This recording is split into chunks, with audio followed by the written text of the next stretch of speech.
Yo, what's going on out there, man? It's your boy DOC, and we are back with another episode on What's the Vibes. We are tuned into our neighborhood series, and today we have a special guest, Shaqq.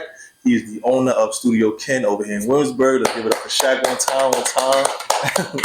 So today we're gonna sit down, and we're gonna dive a little deeper into like the lifestyle of Shaqq and his whole business and venture over here at Studio Ken. All right, Shaqq. So, my first question for you, just to dive into our first segment, which is the origin story. So, what's your personal journey that led you to creating this multi-use creative studio? I'll say honestly, the studio idea just came randomly one day. Like, I always been into photography, but how the studio came together is that my sister, she wanted the studio to book for like some birthday photo shoot. Yeah. So she booked the studio, and then we went to the studio, and I looked at the studio. It was like all dark. It was not that great. And I was like, "How much you pay for this?" And then she was like, "I pay like $100 an hour." And like from that, from her telling me that, I just thought like I can do this way better, way cheaper. That's dope. Yeah, that's dope. That's how it came together. It's so crazy because like even when I started doing What's the Vibe, right? I really started. I was in like college in Buffalo, right? And me and my friend, like we was sitting down at this like panel group discussion thing. And one of the topics that they were speaking of, I had so much to say about it, but like I was so nervous because everybody throwing around big words when they giving their little speeches and stuff like that. So I was like, nah, I'm not saying nothing. But I really did want to talk about it. You know what I mean? So like that's why I'm like, you know what? I should create a space for people that they can feel comfortable to sit down and say whatever. And that's like really how I came up with What's the Vibe. Yeah, and it's like since the idea got implanted in my head, like I just haven't stopped thinking about it. That's fine. And I feel like once you have an idea, you just don't stop thinking about like you should at least like try to implement it somehow. And you did, bro. Yeah, you did. Congrats on that, for real. My next question was there a specific moment or frustration that made you say, like, I need to build my own space? I know we just talked about it this time, but like outside of the moment with your sister too, like was it a moment like, you know what, like I gotta see this through? Honestly, not really, because I'm more of like a outdoor photography guy. I do like a lot of landscapes and like shoots of the city. Yeah. And I never really done like studio shoots before until my sister asked me to take photos of her in the studio. Yeah. And like I just thought like why not like add this extra aspect into my photography, and that's kind of how it got started. Fire. Also out there, y'all. So not only can you get the studio, you get the photographer with it. You know what I'm saying? Like a lot of spots don't do that. That's studio, fire. Photographer, equipment, all that. So then, how did your background, the creative, the business, or personal, shape the vision for the studio? We're gonna paint a room too, so y'all can see it's so dope in here right now. So like, how did this come about? Like, well, I own the studio with one of my friends, and we both have the same vision. We both study architecture and interior design, so it kind of helped us with like the decorations, and it's like decorations from like our childhoods. Like, there's some decorations of like that plate is from my father. The one up there next to the slide. Yeah, the plate. He brought it from Egypt or something like that. Yeah, and then my sister, she brought some books, and it's just like a collection of all of our like gadgets. Yeah, that's fire. Yeah, that's fire. And also like when designing the space, we wanted it to be like a studio where people can come and do like a regular photo session with like white backdrops. Yeah, but we also like wanted to like have this area that we're sitting in right now, so people can do like podcasts. Also, so people come in and do podcasts as well. Yeah, people come and do podcasts. Like they'll shoot commercials. Sometimes I'll be on the internet and I just see a commercial. Like that's my spot. That's my spot. That's my spot. Yeah, so that's dope. That's pretty cool. Yeah. All right, cool. So now this leads into my second segment, which is the business. So from a business standpoint, what were the biggest challenges in launching and sustaining the studio? Honestly, I'll say the hardest part was the initial startup. Like even before like buying equipment and buying furniture, just like making the jump from the idea into reality. Yeah. So it started first with getting LLC. We didn't even know nothing about LLCs or anything like that. So we got the LLC, and then next it was just like getting equipment and like finding out the things that we need to like bring this thing up from the floor. Yeah. So we had to like rent a truck and like gather a whole bunch of equipment, like carrying furniture upstairs. Yeah, that was like just getting everything together into one spot and just seeing it being built up. And then once y'all got it, it was like it's lit. Like y'all took off. Yeah. We took off from here. Yeah. And it's so crazy because like a lot of people don't understand like sometimes like you said the hardest thing is just taking the idea and then making it reality. Yeah. You know, like that is really the hardest part. Because they think about like, oh, how am I gonna do this after, or like, what if this happens, and like that. What like you would like adapt to that. It's about like they think about like making everything perfect. Facts. But like nothing you start from the beginning is gonna be perfect. Yeah. So it's about like upgrading from like customer feedback and like complaints and stuff like that. Because like any new business is gonna have its problems. It's gonna have its customers not gonna be happy. Yeah. So you just have to answer those questions and find out how to build. That's good. That's good. Yeah. So to piggyback off that or to add on to that, so what systems or strategies help you turn a creative space into a sustainable business? I know you just mentioned like your customer feedback. Like they came, they viewed the space, they're like, oh, like maybe if you add this or the window's more light and a specific color backdrop. So like what systems did you create to like, sustain everything? Also listening to customer feedback. Also like looking at your competition, seeing what they do better. So like when you do that, like do you do the area or you just go online and see what other people do? Go online and see like different countries, different cities, because they have like different cultures. So like they might do something differently. Yeah. So we look at our competitions, look at their pictures, see if their pictures are better than our pictures. Right. Also like encouraging the customers to leave their own feedback. We encourage that, and then we have like a Google review system where fine. That is legit. Yeah. So like if the customer leaves a review, then we offer them like a free 30% off their booking. So it encourages them to like leave great reviews and like, leave reviews, y'all. 30% off. It helps a lot, yeah. leave reviews, and it helps a lot. Thanks. So my last question for the segment is, what mistakes did you make early on that taught you the most about running this kind of business? I would say probably responding to guests. That can kind of get kind of tough because like randomly you'd be going about your day and a guest like has needs that needs to be met. So I'll just say responding to guests like in a respectful way, because sometimes guests can come in and their expectations is not like what they expect, and they could be a little nasty. They can kind of be nasty. So it's, like you kind of need to take your personal self out of it. True. Yeah, because like sometimes it feels like a personal attack when a guest doesn't like the studio, but you got to take yourself out of it and then respond to them. But mainly like when like they book it and like say you out and about and they just like, oh, like where is this? Where's the remote for this? Or it's crazy. Like when I book a studio, like I'll be that guest. Not saying I'm nasty, but I'll be like, oh, like I like my mind just be focused on what I'm about to do that I can't find anything. Yeah, sometimes it just be right in their face. It be right there. Like the biggest thing for me, no lie, is the bathroom key. Oh yeah. For some reason, I could never locate the bathroom key right there. Like that and like the Bluetooth, because I need the Bluetooth to get in my zone. So before I start anything, I want to play some music. So I'm like, hey, like how do I set up the Bluetooth? And I want to play some music really fast. I definitely feel what you're saying. So I'll say overall, taking yourself outside of your business, because even though like this is kind of like my baby, like I built this, it's like when guests have critiques about the studio, it's not like a personal jab. You just want to help them make the experience what they want it to be. Right. All right, y'all. So first things first, thank y'all for sticking with us. Again, this is DOC with What's the Vibes. We have Shaqq in the building with us. Right now, I would encourage y'all to take the time to like, subscribe, comment, share, do all the things for that engagement. Thank you for rocking with us, and we're going to keep the podcast going. So my next segment now is the culture, right? So what kind of energy or culture were you intentional about creating in this space? Like, what was the main thing you wanted to push forward so people could, like, when they walk in, like, what was the energy you wanted to fulfill? So before opening the space, we looked at a lot of studios, and we noticed it was kind of like this white wall, like standard, like no personality space. So we wanted to make a space where people can feel at home. So this couch setup, the curtains, we want to make all the creators feel comfortable when they're like in the studio, like chill vibes. It's crazy that you said it, because like that's true. Like a lot of like spaces now, like even when I do my podcast, I'm like it's just white all around, like no pictures, no nothing. Like you got to bring that that little pizzazz to it. Like that's cool. Another thing I'm noticing, y'all did a lot of research and like education before y'all started this whole thing.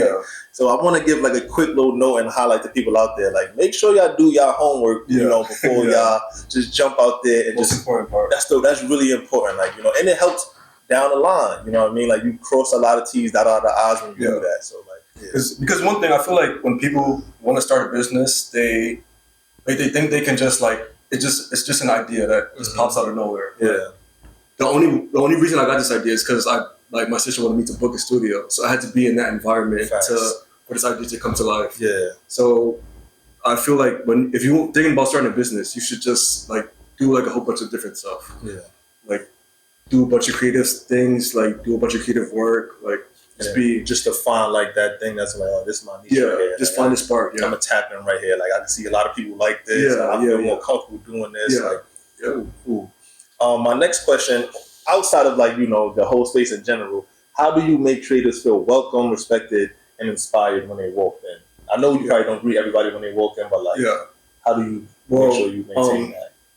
I don't greet everybody when they walk in, but we send out a welcome package. Nice. So the welcome package includes all the instructions to the space, as well as our Instagram, so they can see like what other photographers have done in the studio. Oh, nice. Yeah, and it's also like really crazy to see what other people do in the studio. Yeah, they'll like do like a whole bunch of creative stuff there, like I wouldn't even imagine. Yeah, it's crazy. When I was checking out your Instagram, like it was a lot of dope work on there. And I'm like, this is fire. That's why I actually are you a photographer too? Yeah. All of this, like, and it kind of aligned. Like, it was a little different here and there, but like, I want to say the quality of it. Like, the quality of it, fire. Like, each and every picture, video, everything. It's all the creatives that use the space. Like, they're amazing. Yeah, and it's inspiring for myself because I'm like, to me, this space is kind of small, but every new picture I see is like a different view. Like, how did they get this angle here? Like, for one, it's not small, y'all. He's being modest. It's huge in here. It's huge. But you're probably like, yo, how did they get this angle? Like, oh, maybe like, man, I could use that for this. I could use that item for this or that object for this. Like, that's dope. So, in what ways do the studio reflect your values or the community it serves? Like, so, or personally, like, what ways does it reflect you? I want to say. Yeah. Well, I would say, going back to like the beginning point is it has like a lot of our like personal items in the studio. Yeah. So it's reflection of like my childhood, my business partner's childhood, and we just like want to incorporate our values and like our own aesthetic into the studio. And like, you say from Best Style, right? Yeah, Best Style. Best Style represent. Best Style, Brooklyn. What about your partner? He's from the Bronx. From the Bronx? So it's still like New York City. Okay, still city. Origin New York City, but I'm like, my parents are from the Caribbean, so we have like some Bob Marley vinyls. Like overall, the stuff that reflects like our culture. And it's so crazy because like now that I'm like really like thinking about it and listening to you, like when you said you did your research, you said you like view stuff that's happening in other countries as well. Yeah. You know, like, and now I could get that because like you're so talented. Yeah. Like there's a lot of things going on. Like at the vinyls, at the play, and it's like different cultures. And it's like to tie it all together and like, it gives creative. Yeah. You know, like if I was to walk in this space, I'm like, oh, yeah, I'm about to make some fire. Like when me and her first walked in, we like, oh yeah, like we about to like feel comfortable and create some heat in here. Yeah, there's like a whole bunch of like there's like Vogue magazines, like photographers can come in, open it up, get inspiration. Yeah, that's dope. I feel like it reflects New York in a way because it's just like things from different cultures. Yeah. And that's kind of like how New York. That's how New York is. That's how different things going on here that like inspire you. Like you be on a train ride. Like one train ride could just set up a whole lot of like 10 different countries. Yeah. I'm about to set off like some fire. I'm gonna get a little bit of this, a little bit of that. Like dope. Exactly. All right. So the next segment I have for you is the comfort zone. So the comfort zone is basically like it's what's the vibes tag. Like this is our zone where we get to like deep questions. Questions that we wouldn't just talk about with any and everybody, but like stuff that's heavy on the heart, heavy on the mind, and we just want to get it out there. So one question is, what fears or comfort zones did you have to break through to make this, and how did it push you through? Yeah. So how did you push through? Sorry. I'll say one fear that I had, or me and my business partner had when opening the studio is it going to be profitable? Because we like did like a lot of research. Yeah. And we wasn't sure if like what would make like this studio different from like a whole bunch of studios, and why would people pick this studio over another studio? And what made me break past that fear is like I was still living in my parents' house at that time. Yeah. And I was working a job, and I was like, if I fail, I'm not gonna be homeless. Right. Like if I'm gonna experiment, and if I'm gonna like start a business now, like this is the perfect time. Yeah. And like I said before, like the idea was just constantly in my head. I was just thinking about it 24/7. So I feel like might as well just do it. And like you said, once it's on your mind that heavy, it's time to put some action behind it. No, true. Yeah. Side question, not on the list, but like, so what did you guys do, or like, what did you find that's like gonna separate you guys from the competition and make it profitable? Because it's profitable. Like it's up and running, it's successful and everything. So what did you find that works for you guys? Like, well, like I said before, is like the visual aesthetic of it, because on like the Perspace platform, there'll be like 1,000 different studios, but they all look the same. They all have the same pictures, same white box. So just adding that little bit of character to it that's kind of like the business niche that we wanted to like exploit in a way. And it's like, I always say this too, like, you don't have to reinvent the wheel, you just have to add your splash of like uniqueness on it. Like you just have to do it differently. Because you don't want to cater to everybody. You don't have to cater to everybody. True. But once you cater to like your specific niche, they're gonna keep coming back to you. And then we have like photographers that book us like constantly, once a week. Yeah, and that makes sense, because like once you find your space and everything vibe is right and like everything aligned creatively, is like, as a creative, you don't want to switch up too soon. You want to stay here, settle in, like, even find your little niche and get comfortable behind the lens or stuff like that. Cool. My second question is, have there been moments where you question if this pass is worth it? Yeah, that's it. I would say maybe right before we like opened the studio, because right before we opened the studio, we were like, me and my business partner, we were like putting bets. We were like, oh, how long is it going to take to get our first booking? And I was saying 3 weeks, and he was like saying a month. Yeah. But like once we listed the studio, we received the booking in like 4 days. What? Yeah, like 4 days. That's and fire. Honestly, it never like dropped off from that. It just kept going and kept going. When something is for you, bro, it's always gonna be for you. Like God don't miss. He doesn't make mistakes. Like, I'm glad it aligned like that. So I'm grateful that I never had the experience to be like, I don't know if it's worth it putting my hair out. To be honest, I never had that. Once it started flowing, it started flowing.